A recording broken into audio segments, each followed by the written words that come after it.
tercantik, sehat sepanjang hari. Di Lini Nation, semua pasti terpenuhi. Perawatan lengkap untuk keluarga, dari slimming hingga estetika. Lini Nation, pilihan tepat. Estetik dental semua komplit banget. Bedah plastik internis, juga akupunktur, fisioterapi, tubuh makin kuat dan subur. Hati-hati glowing semua di sini. Paket lengkap, hasilnya pasti banget. Keluarga sehat, cantik, percaya diri. Di Lini Nation hidup makin berarti. Lini Nation.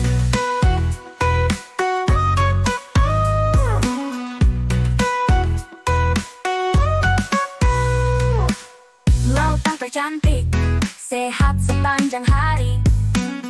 Di Lini Nation, semua pasti terpenuhi. Perawatan lengkap untuk keluarga, dari slimming hingga estetika. Lini Nation, pilihan tepat. Estetik dental semua komplit banget. Bedah plastik internis, juga akupunktur, fisioterapi, tubuh makin kuat dan subur. Hati-hati glowing semua di sini. Paket lengkap, hasilnya pasti banget. Keluarga sehat, cantik, percaya diri. Di Lini Nation hidup makin berarti. Lini Nation, rawatan sekeluarga, cantik dan sehat sepanjang masa. Halo, selamat pagi semuanya. Dengan berakhirnya lagu Jingle Lini Nation barusan, berarti saatnya kita mulai nih untuk live Instagram setiap hari Selasa. Hari ini tanggal 8 Juli 2025. Sekali lagi, halo sahabat Lini Nation. Selamat datang di Tanya Lini Nation. Aku Lugi dan hari ini aku akan menemani kalian semua dalam obrolan penting yang banget nih buat kesehatan mental kita. Temanya kali ini adalah luka batin inner child.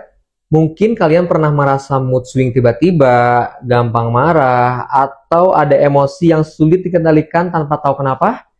Kita cari tahu jawabannya hari ini, dan bisa jadi itu bukan karena cuma soal stres atau hormon, tapi luka dari masa kecil yang benar-benar belum sembuh. Nah, kita akan bahas kupas tuntas bareng nih dengan narasumber hebat kita hari ini, yaitu Ibu Syifa Rahma Permata, SPSI, MPSI, psikolog dari Klinik Utama Lini Nation. Apa kabar Ibu? Alhamdulillah baik, Mas Ugi. Sehat, Gimana Ibu, ya? kabarnya? Sehat. Alhamdulillah luar biasa, Allahu Akbar. Iya.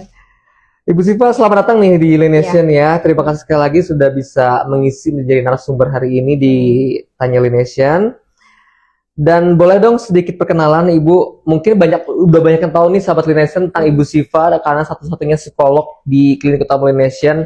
Boleh deh perkenalkan sekali lagi Ibu Syifa. Silakan. Halo, selamat pagi. Siang ya? Selamat siang sahabat Lini Nation semuanya. Perkenalkan, nama saya Syifa Rahma Permata. Saya psikolog klinis di Klinik Lini Nation. Oh ya. Ya sebenarnya nggak praktek hanya di sini saja, mungkin ada beberapa rumah sakit juga gitu. Biasanya ya tadi ya terkait kesehatan mental pasien-pasien ya, mungkin saat ini udah pada aware ya semuanya terkait kesehatan mental, karena sangat penting ya, tidak hanya kesehatan fisik, mental juga sangat penting gitu untuk menjadi kita memiliki kesehatan mental yang baik gitu, karena itu satu kesatuan gitu. Oke, terima kasih Bu Syifa. Sebelum kita lebih dalam lagi dan kita mulai sesi Tanya Lini Nation-nya, aku mau ngingetin lagi bahwa nanti di akhir acara Bu Syifa kita bakal bagi-bagi hadiah Bu Syifa. Jadi teman-teman mulai nih sekarang yang baru nonton, yang baru masuk, share ke keluarga kalian, ke teman-teman kalian, ke pacar kalian, boleh suruh tonton masuk semua di live Klinik Utama Lini Nation. Karena apa? Kita bakal bagi-bagi hadiah. Kita bakal bagi-bagi hadiah yaitu 2 voucher potongan 50.000 dari klinik dari salon. Wow. Salon Lini Nation itu potongan 50.000. Ada 2 produk masing-masing satu pemenang, yaitu Laination Facial Wash for Normal Skin. Wow. Free loh, Bu. Free dong. Free dong. Rugi kayaknya. Iya, dan ini kayaknya dapat. Bu Siva aja deh yang sebutin nih, dapat apa Oke nih? deh, nanti Ini di grand sini prize juga nih. ada konsultasi psikolog free ya, voucher ini. Jadi jangan lupa nanti teman-teman siapa tahu ada yang beruntung dapat voucher ini ya. Jadi nanti kita bisa ketemu buat konsultasi di klinik Laination tentunya. Oke, terima kasih Bu Siva. Ya. Semoga beruntung ya teman-teman. Jadi kita bakal pilih dari pertanyaan terbaik dan nanti di akhir acara kita akan kasih kuis. Nah, kuis ini berarti kita kasih ujian nih buat teman-teman sahabat Laination memperhatikan gak nih tema kita, pembahasan kita hari ini.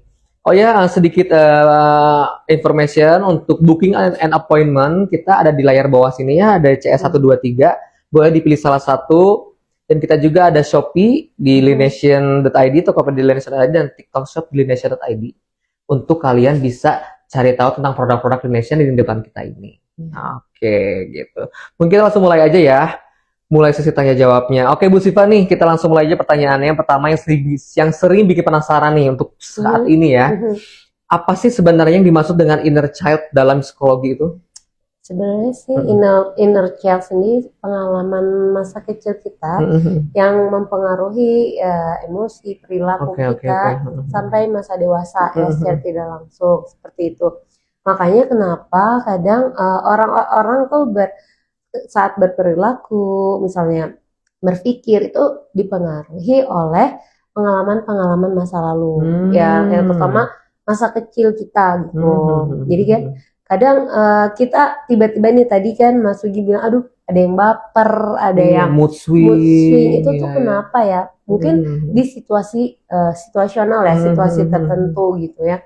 Mungkin ada suatu kebutuhan dia yang tidak terpenuhi saat dewasa. Nah, yaitu mungkin yang saat masa kecil terbawa hingga dewasa. Tuh mungkin ya ada misalnya nih, ada dia waktu kecil dia sering anaknya diapresiasi. Ketika dewasa dia tidak mendapatkan hal tersebut gitu. Nah, itu mungkin bisa jadi ya luka gitu. Jadi kok nggak pernah dapat apresiasi, dan kebalikannya seperti itu gitu. Iya. Oke, berarti sebenarnya masih banyak lagi nih tentang inner child kita ya, mungkin lebih ke luka batin masa lalu ya, tanpa kita sadari gitu ya. Atau keinginan-keinginan yang belum tercapai gitu kan. Dan tidak hanya, maksudnya inner child itu tidak hanya yang hal-hal yang negatif saja, tapi ada hal yang positifnya juga. Iya. Jadi tergantung persepsi masing-masing dan pengalamannya masing-masing. Karena kadang misalnya itu ya terbentuk, jadi ketika kita misalnya di situasi tertentu ngerasa kayak kok aku kurang didengar, aku kurang diapresiasi. Nah, itu dia. Kadang ada persepsi-persepsi yang dia rasakan, dia batinnya terluka. Lalu mungkin dulunya aku selalu di-appreciate nih, selalu diberikan validasi seperti itu. Tapi ketika dia dewasa, kok aku nggak dapat, jadinya dia rapuh gitu kan. Nah, itu bisa seperti itu. Oke. Jadi tergantung. Kadang kita harus sadar juga tidak semua orang bisa menerima kita. Ada penolakan mungkin di satu situasi yang belum pernah dia terima gitu, situasi itu seperti itu dari kecil ke dewasa gitu. Jadi ketika dia mendapatkan hal itu, dia kaget, dia bisa terluka kayak gitu. Itu macam-macam sih ya. Macam-macam ya. Nah, ini tanda-tandanya seseorang yang mungkin memiliki luka inner child tuh yang belum selesai itu seperti apa sih?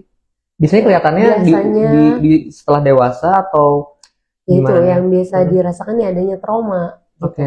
Ya, karena inner child itu sebenarnya kan yang merasakan diri kita sendiri gitu kan. Kadang mungkin ada beberapa orang nih, pernah lah kita di lingkungan lihat orang yang suka nyinyir, itu sering banget suka ngomong nyelekit gitu ya. Mungkin dia maksudnya baik, padahal mungkin dia sendiri yang insecure gitu. Betul. Nah itu mungkin dia ada rasa trauma, ada rasa itu. Jadi ketika melihat orang lebih dari dia sukses, dari dia sirik, iri, mungkin ada insecure, pengalaman ya luka yang dia rasakan Oke, gitu. oke, paham. Justru kalau dia orang yang positif, dia tidak mungkin melukai orang lain. Nah, seperti itu dia ya. Gitu kan. Berarti ada kecenderungan ke sana ya. Kalau kita Iya. lihat di film-film nih ya, ada Iya. yang kasus-kasus bullying apa segala macam. Misalkan ada yang terkenal di sekolahnya, Iya. terus sama dia malah dibully apa segala macam. Betul. Ternyata dia di rumahnya, di keluarganya Iya. itu Nah, tidak itu- mendapatkan perhatian, Betul. tidak mendapatkan reward Hmm. apapun dari orang tuanya, kayak gitu. Ya karena banyak sekali faktor-faktor yang mempengaruhi inner child. Yang pertama mungkin pola asuh ya. yang Pola tadi. asuh tuh. Pola asuh tuh macam-macam kan. Ada pola asuh yang otoriter, yang Iya. aturannya harus jelas, tegas gitu. Hmm. Tapi kadang tanpa memberikan space buat anak itu memberikan argumennya kenapa gini-gini enggak. Nah, itu otoriter itu tegas banget kan ya. Kalau itu ada yang permisif segala boleh, sayang sama anak boleh. Ya itu yang bentuk pola asuh. termanjain ya. Terlalu memanjakan gitu kan karena sayangnya, tapi mungkin sayang tapi dampaknya ke depannya salah. Itu kan ada dua nih. Ada yang ketiga ini ada neglectful ya, neglective adanya penolakan, pengabaian. Jadi kurangnya rasa kasih sayang gitu. Itu neglectful. Yang bagus itu otoritatif, antara reward punishment jelas.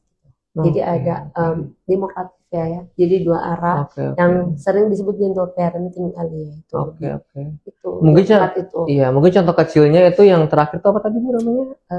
Otoritatif. Otoritatif itu misalkan kamu kalau rapotnya ada merah gak akan liburan, tapi kalau rapotnya gitu. Kalau rapotnya dapat ranking kita liburan gitu ya, dapat hadiah. Itu kan ada reward dan punishment-nya ya. Iya, itu betul. Jadi memang jelas gitu, dia memberikan kasih sayang, jadi dua arah, jadi anak tuh nyaman kan. Nyaman dan tanggung jawab ya pentingnya. Seperti itu dampak-dampaknya. Terus yang ada juga faktor dari lingkungan, karena yang membentuk dia pengalaman-pengalaman, itu yang masa kecil tuh terbentuk dari kecil kan, ada orang sekitar lingkungan kayak gitu, dia melihat, mendengar, mengadaptasi perilaku gitu, meniru, itu kan bisa juga.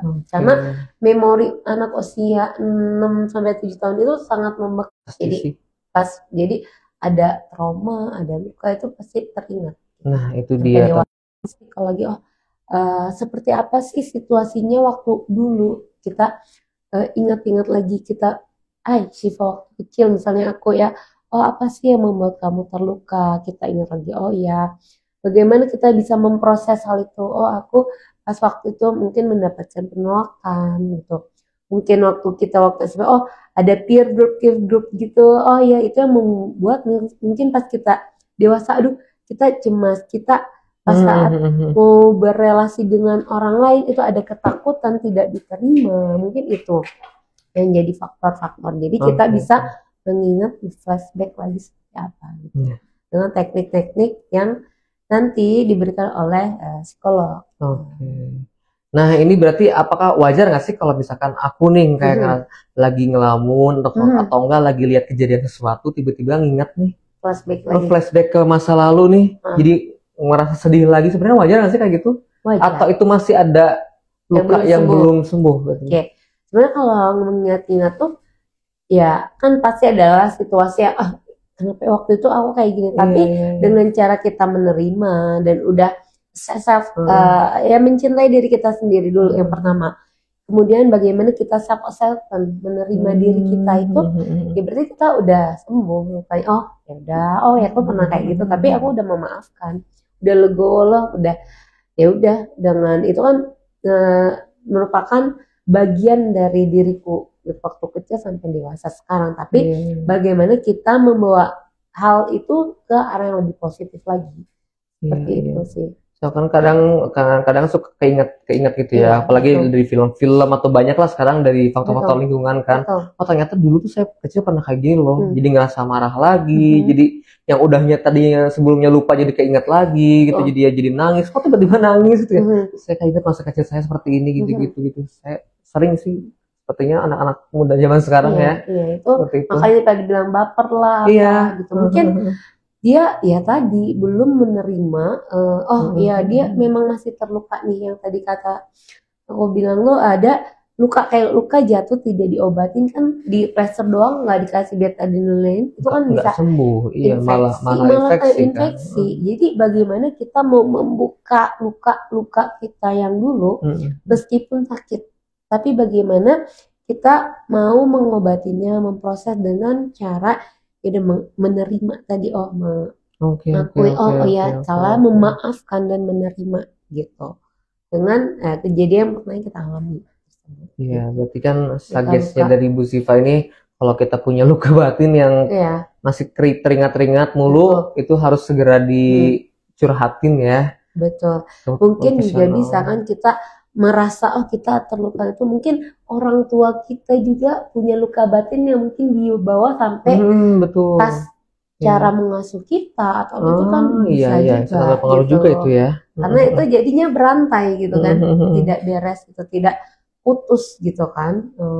Ya tadi pola mungkin pengasuhan itu kan mempengaruhi juga. Teman-teman gimana? Udah ada pertanyaan? Belum ya? Oke, lanjut ya berarti ya. Ini ada pertanyaan lagi nih, pertanyaan edukatif dan reflektif, bagaimana luka batin inner child mempengaruhi kesehatan mental kita sehari-hari? Gitu, sebenarnya mempengaruhi nggak sih? Ya balik lagi tadi, bisa berpengaruh secara positif ataupun tidak gitu, negatif. Bagaimana yang tadi, kalaupun positif misalnya kita dari kecil kita selalu diberikan kasih sayang, ya sama orang tua selalu diberikan kebutuhan-kebutuhan kita itu terpenuhi gitu. Pasti udah kita beranjak dewasa, kita berarti biasanya mengarah ke hal yang positif, jadi lebih optimis dalam hal kayak gitu, dan tidak sensitif dan lain hal gitu. Jadi karena kebutuhan kita sudah terpenuhi itu dari kecil gitu. Beda lagi ketika kita waktu kecil ada kebutuhan kita yang tidak terpenuhi, misalnya terkait ya mungkin kasih sayang, ataukah kita pernah mendapatkan bullying atau hal yang negatif dan lain berpengaruh terhadap diri kita yang nanti menjadi dewasa nanti, itu sangat berpengaruh. Sangat berpengaruh ya. Iya. Boleh nggak sih kayak kita ambil 2 case nih ya, seperti ada keluarga yang maafnya nih didikannya itu keras nih, jadi disiplin dan segala macamnya, sehingga dia menjadi ya kita nggak pernah tahu masa depan anak seperti apa, tapi kan ada yang tipikal didikan yang keras, ada tipikal didikan yang memanjakan anaknya segala macam. Itu Bu Siva tanggapannya gimana? Oke, sebenarnya tadi ya pasti ada luka batinnya kan di masing-masing kedua itu. Iya pasti ada ya. Maksudnya kan tidak ada mungkin orang tua yang sempurna ya, tidak ada sekolahnya gitu kan. Tapi balik lagi sekarang ketika kita melakukan pola asuh tadi, yang tadi yang keras gitu kan, kadang kalau keras juga satu arah kita kan jadinya aduh mumet, kenapa merasa kayak terkekang gitu kan, terkekang, kenapa sih nggak boleh ini, kenapa ya? Contoh hal misalnya orang tua yang terlalu ambisius, kamu cita-citanya misalnya dia mau jadi A, terus ibunya harus B, kamu nggak mau tahu harus jadi B. Ketika dia menjalankan hal itu, dia dalam hati itu bermulat lah, ada rasa marah, ada rasa kesal, ini nggak sesuai passion aku, tiba-tiba mogok di tengahnya kan, itu ya itu dampaknya gitu. Jadi stres, malah jadi ngaruh kesehatan mental dia gitu. Mungkin ada beberapa kasus yang memang di ruang konseling yang saya tangani itu berpengaruh gitu. Jadi kan udah buang waktu, dia kuliahnya nggak sesuai, terus dia ya ada kesehatan mentalnya terganggu ya, seperti itu. Mungkin kalau memanjakan juga seperti apa memanjakan, kalau memanjakannya dengan segala boleh tanpa aturan juga itu salah gitu. Karena dia tidak, ketika suatu waktu orang tua tidak selalu bersama dia, ketika dia mengalami kesulitan atau jatuh, itu kan rapuh banget, nggak bisa apa-apa biasanya. Makanya kenapa harus yang antara aturan itu yang boleh tidak, hitam putih itu jelas, jangan abu-abu.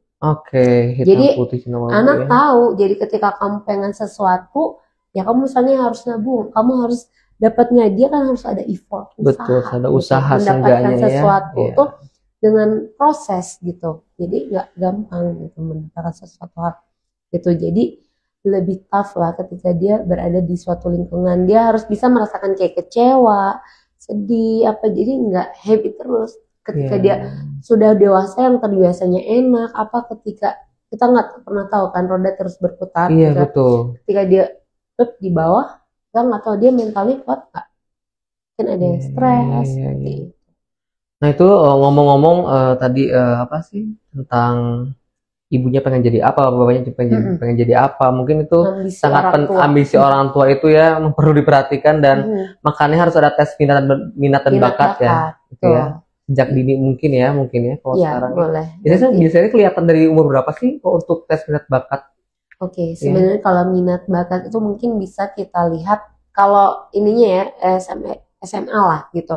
Karena kan kadang sekarang kalau orang tua itu dari TK aja, Bu minat bakat, aduh, karena masih masa berkembang. Oh, masa berkembang ya, masih yang Eksplorasi, dia suka bola, terus beda lagi suka karate, ini suka ini. Iya, paham. Gitu, jadi masih ya berkembang dia karena dari segi IQ juga kan masih berkembang, ada stimulasi yang lain itu masih bisa berkembang pesat gitu. Nah baru dia SMA, SMP, SMA udah mulai mengarah nih, SMA dia udah mulai suka IPA apa IPS, bahasa itu. Kenapa harus kita tahu? Karena buat nanti dia masuk kuliah dan jenjang karir dia selanjutnya gitu. Kalau dari masih kecil sayang menurut saya gitu, itu nanti masih berubah-ubah. Kalau dari pasien-pasien yang booster itu kebanyakan penjurusan ya atau Penjurusan, SMA ya. gitu ya? Minat IPA, IPS, dan memang mereka mau kuliahnya kemana nih? Ada yang memang mau keluar negeri nih, takut dia nanti salah pilih gitu kan. Kalau itu kan kita juga harus tahu nanti ketika dia udah nih SMA nih mau ke kuliah, harus tahu dia mau masuk mana jurusannya, kedokteran, psikologi, teknik, atau apa Vkom dan lain-lain. Nanti dia harus tahu jenjang karirnya dia mau kemana, arahnya harus tahu. Apakah dia bisa lulusan di luar negeri, ya kemungkinan dia jenjang karirnya lanjut di luar kan. Kalaupun ke Indonesia mungkin ada persamaan dan lain hal itu gitu harus dipikirkan gitu. Oh di Indonesia nanti kayak gimana dan lain halnya.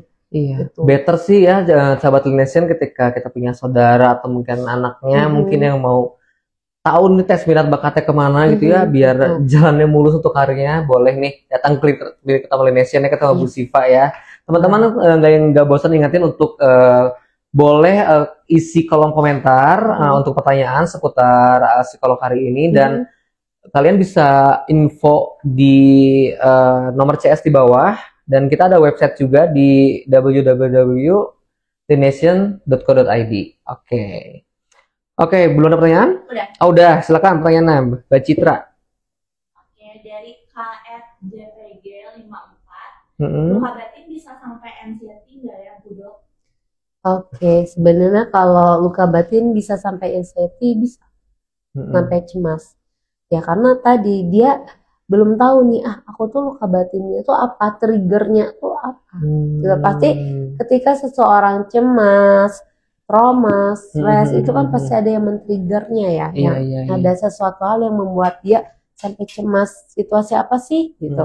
Mungkin kalian bisa yang tadi kita ada melakukan teknik dengan ya tadi mungkin mindfulness. Kita kadang mengingat-ingat kembali gitu, apa sih pengalaman apa sih yang membuat kita menjadi cemas sampai sekarang gitu, yang belum selesai gitu kan.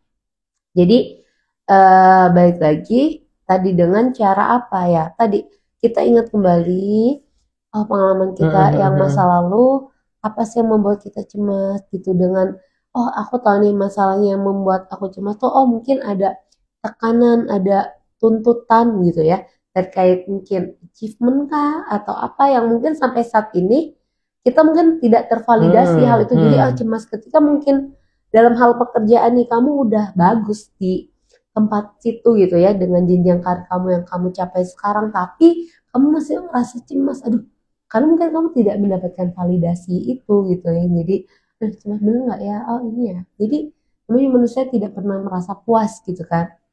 Jadi kita cari lagi sumbernya apa yang membuat kamu cemas gitu.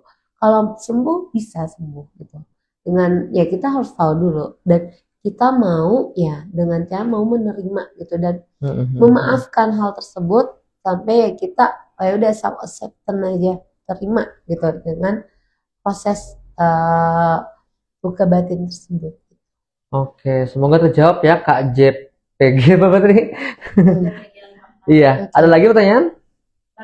Baru itu. Oke, sambil nunggu pertanyaan yang lain, ini ada pertanyaan juga dari aku nih. Iya, boleh. Nah, ini tadi kita udah cukup lumayan banyak nih ya pembahasannya. Nah, ini sekarang dampak luka inner child terhadap relasi seperti hubungan dengan pasangan atau orang tua kayak gimana nih? Oke, mungkin yang dari orang tua boleh, dari pasangan boleh ya, bisa ngaruh sih ya. Mungkin kalau dari orang tua tersendiri ya tadi, misalnya biasanya orang tua tuh harus dituntut nih, misalnya aku kayak dituntut kamu harus ya perempuan yang mandiri, harus bisa berprestasi dan lain hal gitu kan. Berarti yang ketika aku capai ketika dewasa, oh berarti aku harus bisa mandiri nih dalam hal apapun, baik secara pekerjaan, mungkin pendidikan dan lain hal. Nah itu kan berarti ya positif ya. Tapi mungkin ketika kita dengan pasangan, oh mungkin dari kecil aku biasa nggak pernah nih ketika dikasih taunya, misal ketika salah itu dikasih taunya nggak pernah dibentak ataukah tidak pernah ditegur gimana gitu. Ketika mungkin kita ada punya pasangan, ya kita kan namanya pasangan ada salah atau apa ditegur dengan mungkin caranya langsung ngomong gitu ya, kaget dong gitu kan. Nah itu ya itu bisa jadi aku dulu kecil nggak pernah seperti itu, dikasih tahu pas dengan pasangan kok kayak itu, menurut aku tuh ngerasa aku terluka kayak gitu. Itu mungkin bisa dikomunikasikan gitu kan. Nah itu kan ya tadi pengaruh dari pola asuh dari kita kecil. Ketika kita dengan punya pasangan dengan latar belakang yang berbeda, pola asuh yang berbeda, itu kan pasti ada clash lah ya. Kalau terkait mungkin komunikasi yang tadi balik lagi dari dengan komunikasi, coba bisa nggak ngomongnya biasa aja. Aku dulu nggak pernah dibentak ataupun dikasih taunya kayak gitu. Jadi kan kaget kan. Oh ya gimana caranya? Jadi komunikasi itu bisa dengan cara mengkomunikasikan. Terus kita bisa mengutarakan, jangan yang silent treatment juga baik. Nah itu silent treatment ya, kemarin sempat ramai juga di berita karena ya. Kita nggak bisa gitu membaca pikiran orang. Jangan kan pasangan gitu, kayak orang tua juga kan maunya apa kita nggak tahu kan gitu. Maksudnya mungkin baik, tapi mungkin caranya gitu kan. Kemudian pada menyesal ya setelah melakukan silent treatment ya. Iya, makanya kadang mungkin ada beberapa klien juga mungkin yang pasangan mereka memutuskan oh ya mau bercerai, terus datang mungkin ke professional help kayak ke psikolog, itu buat apa? Berarti kan mereka masih ada keinginan buat bersatu kan, gitu. Nah itu apa? Ternyata ya dari komunikasi. Biasanya gitu. Karena ya setiap orang punya egonya masing-masing gitu kan. Nah balik lagi visi misi ketika menikah itu seperti apa itu dia, gitu kan. Ya komunikasinya seperti apa? Oh dia mungkin kayak gini, aku pengen dimengerti, dia juga pengen dimengerti, tapi caranya love language-nya berbeda gitu. Nah hal itu mungkin bisa juga sih nanti kita kalau ada klien di sini teman-teman yang mau konsul terkait pernikahan juga bisa. Sebelum menikah dan setelah menikah juga bisa ya dengan Bu Siva ya. Sebelum menikah juga kita lihat karakter pasangan masing-masing.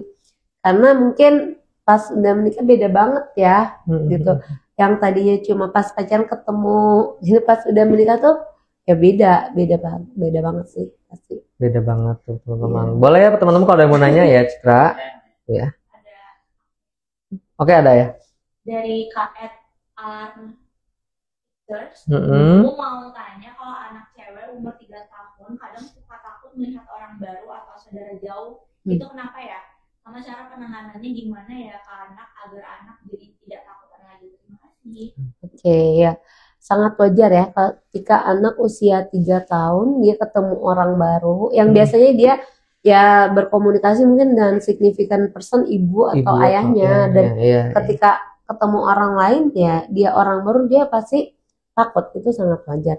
Nah bagaimana cara anak itu biar tidak takutnya? Dikenalin aja dulu, oh itu siapa yang datang, misalnya kakek neneknya atau saudaranya, tapi tetap harus kasih tahu kalau ada orang yang tidak dikenal atau orang asing ngasih permen atau itu jangan mau, karena takutnya kan penculik Iya penculik betul. ya.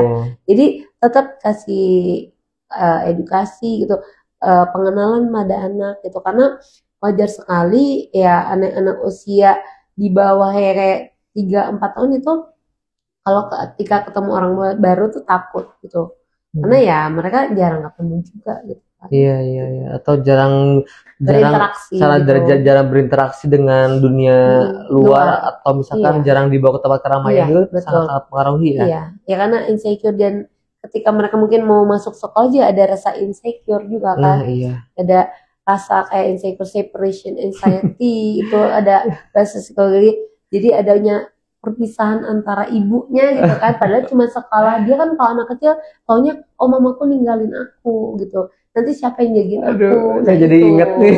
gitu kan. Dulu saya tanya kayak gitu loh Bu. Iya, nah Ibu, itu ibu saya harus ada di dekat jendela. iya, dada kan biasa anak TK, anak kayak SD baru mau masuk itu kan takut ditinggal ibu aku pergi, jangan kan gitu, ibunya ke kamar mandi aja nangis, mama kemana gitu kan, padahal ke toilet sebentar, jadi harus ada di depan mata anak gitu, biasanya usia-usia seperti itu. Oh, gitu ya, sama saya juga kayak gitu. Nah itu Oke, Art Picture semoga terjawab ya. Untuk lebih jelasnya boleh nanti datang ke klinik utama Linesian untuk konsultasi langsung dengan Ibu Siva. Oke, selanjutnya nih. Pertanyaannya masih ada atau masih ada pertanyaan, silakan. Boleh.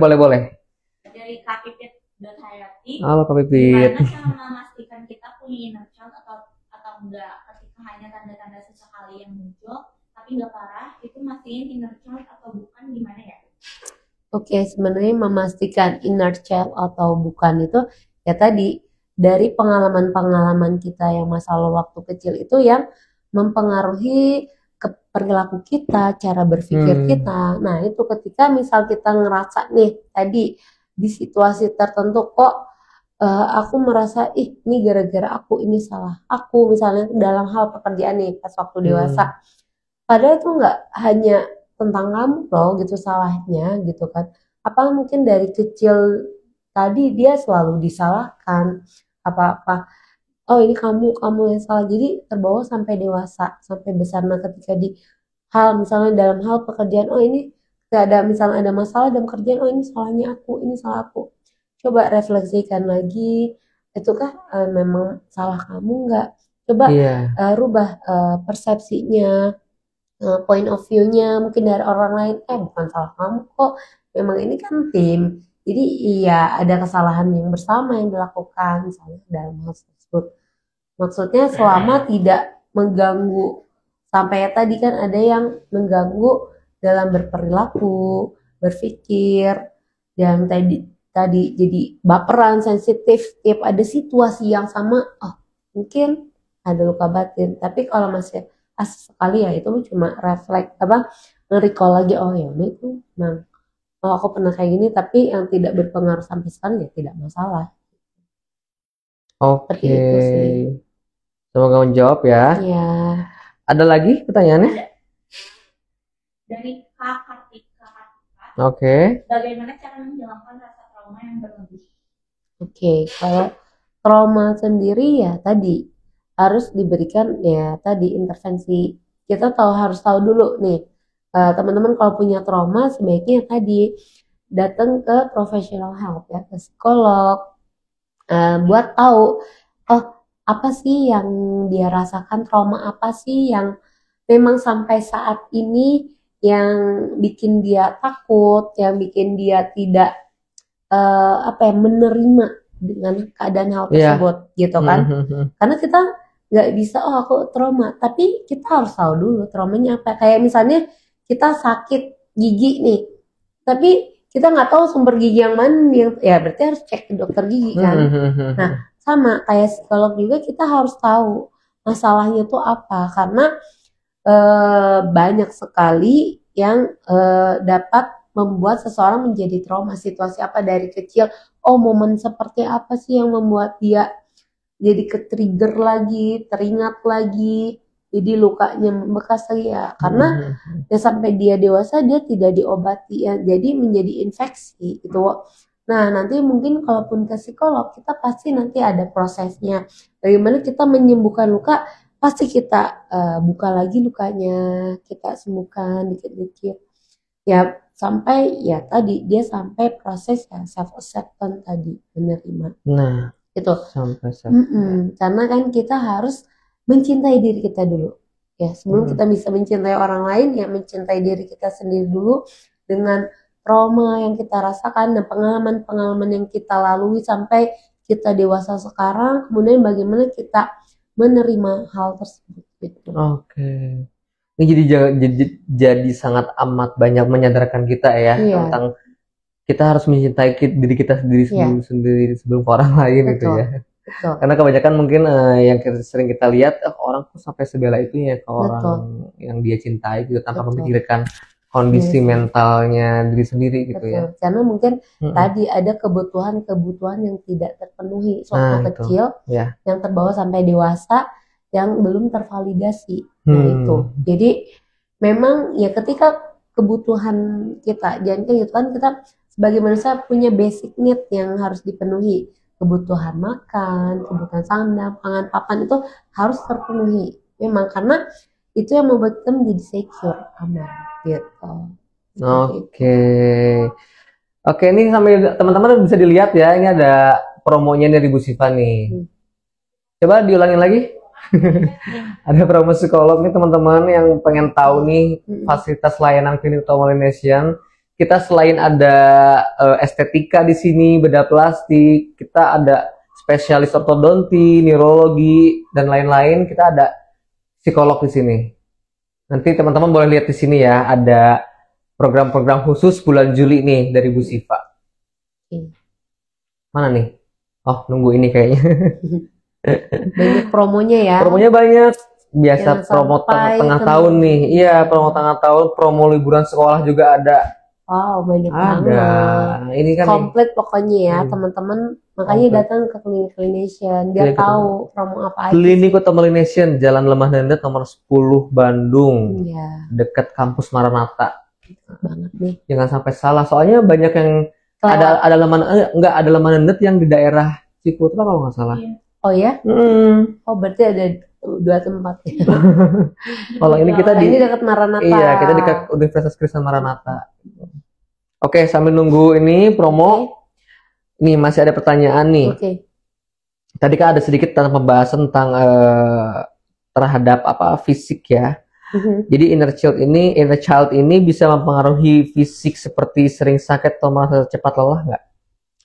Ya, bisa. Ya karena tadi sebenarnya kan balik lagi ketika kita fisik dan psikis satu kesatuan ya. Kenapa ketika kita sehat mental itu ya kita harus sehat secara fisik, psikis, dan kita bisa beradaptasi di lingkungan. Ya kenapa tadi banyak orang yang sakit psikis ya mental tapi dia nggak sadar lalu ngaruh ke fisik gitu kan. Ya karena ya tadi mungkin sumbernya dia stres, frustasi dia langsung depresi, yang udah nggak ada hilang minat, dia menjauhi diri dari lingkungan, terus dia tidak mau makan, itu kan udah mulai gejala gitu. Tapi tanpa disadari orang itu udah biasa lagi nggak mau ternyata kan sebenarnya kalau digali lagi dia ada masalah gitu. Seperti itu. Jadi kadang kita cuma nggak kok gampang, jadinya nambah secara nggak sadar jadinya jadi kurus, nanti batuk-batuk, pilek apa mah itu kan bisa jadi juga kesehatan lainnya ya seperti autoimun dan lain-lain ya. Betul. Jadi kayak misalnya GERD kayak gitu kan bisa gitu. Oke. Malah jadi kadang ada pasien yang dia ngaruhnya ke jantung. Jadi kayak keluhannya kayak sakit jantung padahal dia masalahnya psikis. Gitu. Ya kan banyak juga yang tiba-tiba sesak nafas gitu kan ya. Itu mungkin lebih ke anxiety jadinya ya. Iya, cemas dalam hal mungkin mungkin panic attack ya. Bisa. Panic attack gitu ya. Betul. Kayak gitu. Itu banyak sih kasus-kasus yang di tempat konseling seperti itu gitu. Oke, Sobat Linesian, masih ada pertanyaan? Ada. Dari Kak Hush to Endesta. Gue mau tanya, untuk pelaku bullying itu dulunya punya luka batin atau karena lingkungan? Oke, ya. Terima kasih. Biasanya ya dia punya ini ya pengalaman. Biasa orang yang melakukan bullying dia dulunya jadi korban biasanya. Iya. Gitu, jadi korban bullying yang memang tadi mungkin dia ada luka batin yang tidak dia sadari, jadi malah ngeri ke orang lain gitu kan. Jadi apa ya, displacement aja, jadi pindah ke orang gitu kan. Jadi dia dulu pernah jadi korban bullying. Jadi pas ketika dia di lingkungan, aku punya power nih, mungkin jadi kakak kelas sekarang, ada adik kelas, udah aku mau kayak gitu gitu ya. Iya. Tapi kan secara ini kan ya keliru, salah gitu. Kalau mau juga dia harusnya bisa menerima gitu. Bagaimana cara aku biar tidak melakukan hal seperti itu kan tidak enak gitu. Jadi itu ya kita harus memutus mata rantainya biasanya. Korban-korban bullying gitu kan. Berarti bener ya, yang ini balik lagi ke film-film yang saya lihat nih ya. Iya. Kayak biasanya yang tukang ngebully itu tuh di rumahnya tuh didikannya keras banget, entah tuh maaf nih dapat perlakuan kasar oleh orang tuanya apa segala macam, sehingga dia melampiaskan ke dunia luar, ke orang lain kayak gitu. Ya itu sangat Iya bisa mungkin. Ya itu salah satunya gitu. Dan sekarang tuh mental tidak hanya dari secara bullying fisik, mungkin verbal juga, apalagi mungkin media sosial dari kayak emoticon juga kan bisa gitu kan. Sama mental orang tua anak-anak tuh itu kan bisa. Kita kan nggak tahu ya, kita tidak bisa mengontrol lingkungan seperti apa. Betul. Yang penting kita bisa mengontrol ya diri kita, pikiran kita. Betul. Dan gak ada salahnya gitu. Dan gak ada salahnya kita untuk belajar apa yang lagi musim zaman sekarang, soft spoken. Iya, soft spoken. Soft spoken. Dan jangan salah paham ya, kalau ketika kita kasih emot atau kasih text message itu nggak bisa diartikan selalu konotasinya itu buruk ya, karena kan beda ya apa yang kita ketik, apa yang kita bicarakan. Betul. Jadi kita nggak boleh overthinking juga nih ya, kayak kok jutek banget sih dapat chatnya kayak gini, nggak pakai titik, nggak pakai koma gitu kan. Betul. Padahal kan ya gitu. Tapi kan memang ada sih yang seperti itu. Iya. Gitu.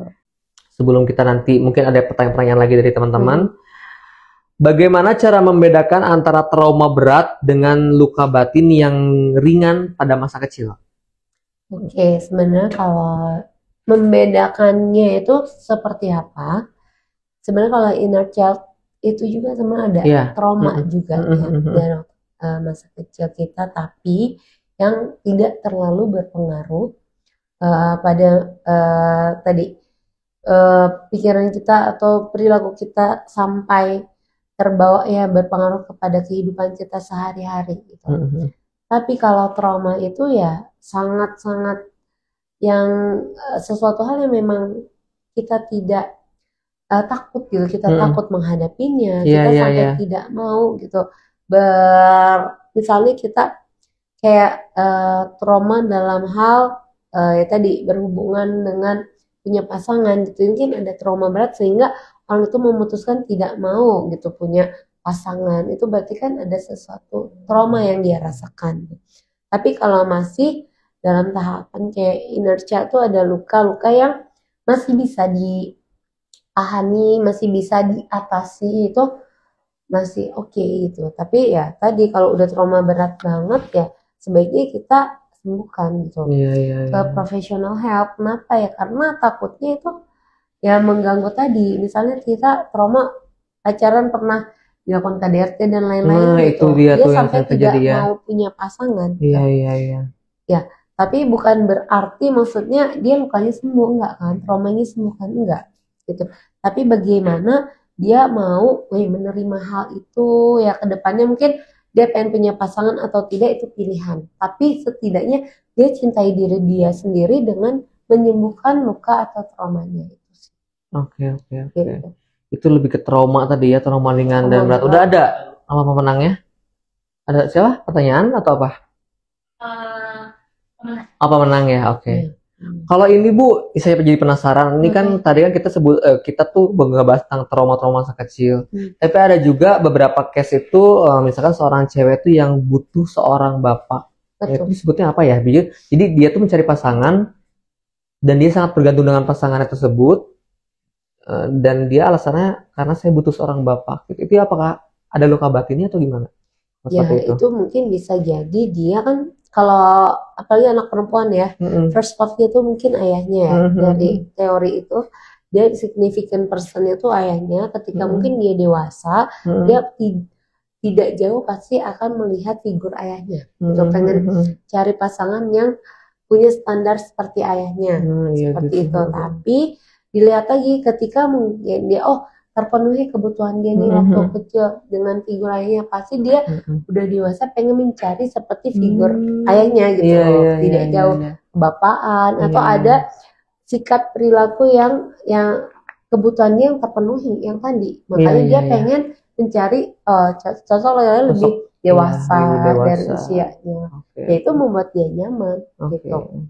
Karena ya balik lagi ketika kita memutuskan memiliki pasangan itu kan seumur hidup gitu kan, sampai kita ya mau memisahkan, jadi jangan sampai salah pilih gitu. Jadi karena ketika kita punya pasangan kita harus bisa menyatukan dua kepribadian yang berbeda gitu teman-teman. Ya ketika dia punya kelebihan ya itu poin plus, tapi kekurangannya kita saling bisa membackup, saling bisa melengkapi satu sama lain, seperti itu. Oke, semoga terjawab ya.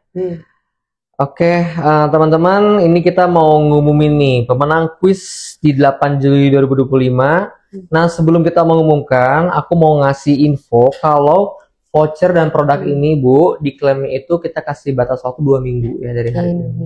Berarti 2 minggu setelahnya, kira 2 minggu hangus. Jadi sayang banget kalau nggak diambil.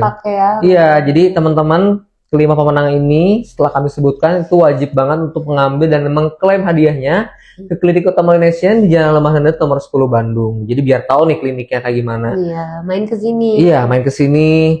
Kalau misalkan dapat yang hadiah utamanya, langsung bisa janjian sama Ibu Siva untuk konsultasi psikolog kayak gitu. Oke. Boleh deh Bu, layanan psikolog di Leonesian tuh ada apa aja? Oke, layanan konsultasi psikolog tuh banyak ya, mungkin ada konseling, kemudian ada pre-marriage atau marriage couple counseling, kemudian kesiapan masuk sekolah SD atau minat bakat, tes IQ, kemudian tes kepribadian, kemudian tes ya kecemasan ataupun ada trauma, dan tes buat masuk kerjaan juga bisa. Bisa ya. Gitu. Yang bingung-bingung mau kerja di mana gitu ya, mau ngelamar di mana ya kayak gitu. Tes dan lain itu banyak banget sih. Iya. Tergantung kebutuhan. Gitu. Kalau tumbuh kembang juga ada. Gitu. Tumbuh kembang ada ya. Kalau anaknya, aduh, kenapa ya usia anakku udah 3 tahun tapi belum bisa lancar bicaranya. Gitu. Masih ada satu kata, harusnya kan udah usia 2 tahun udah beberapa ribu kata ya, beberapa kata itu udah bisa gitu. Ini masih belum jelas apakah dia speech delay yang nanti bisa memerlukan terapi gitu. Iya. Gitu. Di sini juga ada terapi ya. Ada. Gitu, banyak lagi lah. Ada, pokoknya teman-teman jangan lupa di follow yang belum follow Klinik Utama Leonesian di leonesian.id. Kita di sosial juga komplit ya. Jadi semua rekaman untuk setiap kita live ini Bu, kita direkam dan kita dimasukin ke podcastnya YouTube-nya Leonesian. Jadi nanti kita bisa lihat siaran ulangnya. Jadi kayak ada yang teman-teman ketinggalan bisa lihat. Di Reels kita save, di YouTube kita save juga. Oke, mungkin ada tips atau ada pesan dari Ibu Siva nih sebelum kita menutup sesi hari ini. Nggak terasa juga udah 1 jam ya teman-teman. Sebenarnya kalau teman-teman di sini kalau punya inner child atau luka batin yang memang dirasakan, jangan takut gitu ya. Maksudnya buat mengingat kembali apa sih luka yang membuat sampai saat ini jadi berpengaruh pada perilaku kalian, pikiran kalian, gitu. Jadi bisa kalian nanti di sini kita bisa melakukan teknik terapi psikologi mindfulness gitu. Jadi nanti teman-teman bisa merecall kembali apa sih kebutuhan yang memang yang tidak terpenuhi sehingga mempengaruhi emosi-emosi teman-teman ya sampai saat ini gitu. Jadi dengan cara apa yang tadi, dan mengakui oh aku punya inner child, tuh luka batin dengan memaafkan kejadian tersebut dan menerima gitu. Seperti itu. Ya, memaafkan dan menerima, dan jika butuh bantuan bisa datang ke psikolog ya, Iya, tentunya ya. betul. Karena tetap harus kita ceritakan ya, harus mereka ceritakan Betul. kan. Kalau yang Jangan tadi dipendam kayak sendiri. walaupun udah dipelesut tapi lukanya nanti pasti kita korek lagi gitu. Oke. Walaupun sakit, tapi itu memang proses. Oke. Gitu. Oke, sahabat Linesian, nggak kerasa sudah 1 jam aja nih Bu Waduh, Siva. Kayaknya nggak kurang kerasa. lama ya Bu Siva. Iya, sama sih. Biasa juga kalau kita konsultasi ya, Iya. 1 jam tuh kurang. Sebenarnya saya juga sering main Kita ke ruangannya Bu ngobrol. Siva. Kita Ngobrol-ngobrol. sebenarnya kan ke psikolog itu ya, Mas Sugi nggak hanya harus orang yang punya masalah Iya, berat atau enggak kan? punya masalah mental, Iya, tidak betul. gitu. Iya, iya. Ada orang cuma butuh cerita, curhat, cuma nangis doang ada gitu. Ada ya kayak gitu ya? Dia cuma nangis doang, dia udah lega gitu karena dia tidak ada Hmm. tempat buat bercerita, berkeluh Iya. kesah, buat meluapkan emosi gitu. Iya, aduh banyak banget sih kalau tentang psikolog tuh aku sangat menarik ya Karena karena kalau ke psikolog itu yang jelas kita ada kode etiknya gitu. Jadi Iya, iya, tidak iya. akan ada maksudnya rahasia pun terjaga gitu ya kerahasiaannya gitu. Karena kita ada kode etiknya itu gitu. itu di bahasa Bu Siva sangat luar biasa ya. Kalau dari versi saya ada orang itu hanya ingin mendengarkan tapi tidak mau dikasih masukan. Gimana sih? Saya jadi bingung ngomongnya. Ya, Iya kan, maksudnya ya, ada orang yang mau curhat, jadi dia hanya ingin didengarkan Iya. tapi nggak butuh masukan Iya, gitu. betul. Emang itu Ada ada yang seperti itu ya. Ada. Nah, kita harus hati-hati. Oke, nggak kerasa Bu Siva, terima kasih Iya, banyak atas waktunya hari makasih, ini. Mas Uki. Semoga bulan depan kita bisa ketemu lagi atau di Amin. daily TikTok. Kita ada sekarang ada Boleh. daily TikTok live sih. Mhm. Jadi Oh, Bu Siva tiap bisa hari? isi. Tiap hari ada tenaga medis Oke, semuanya. siap Karyawan boleh deh juga. nanti kita Boleh. tentuin jadwalnya ya Iya. teman-teman biar bisa ketemu teman-teman online di Iya, sini. betul. Kita bagi-bagi hadiah lagi, kita ketemu Oke. lagi di sini. Yang belum sempat ke sini boleh nonton dulu. Main-main ke sini banyak perawatan treatment. Banyak dari tadi kalau teman-teman lihat di sini ya, diskon-diskon kami banyak banget khusus bulan Juli ini. Hmm. Baik, terima kasih. Akhir kata dari saya, selamat beraktivitas sekali lagi. Bu Siva sekali lagi terima kasih. Ya, Selamat makasih, Mas beraktivitas Ugi. kembali. Sama. Linesian, happy, healthy, beauty. Goodbye.